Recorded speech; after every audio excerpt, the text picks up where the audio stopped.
आता जसं मोदींवरती एवढे मोठे आरोप झाले, मधु किशोर यांनी असणारे आरोप केले, सुब्रमण्यम स्वामी यांनी असणारे आरोप केले, संदीप वानखेडे म्हणून आहे दिल्लीतले, त्यांनी असणारे आरोप केले आणि त्यांचे असणारे आरोप हे गंभीर आरोप आहेत.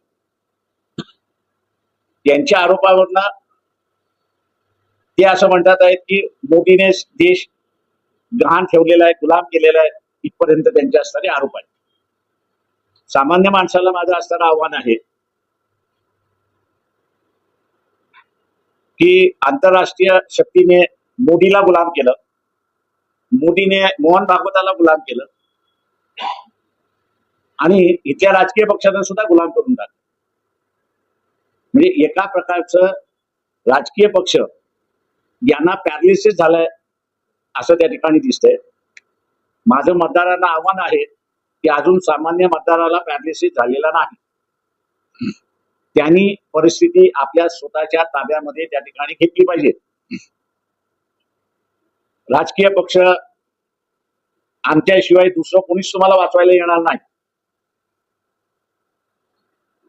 हे सगळे आता असताना सत्ताधाऱ्यांचे गुलाम झालेत अशी असणारी परिस्थिती आहे.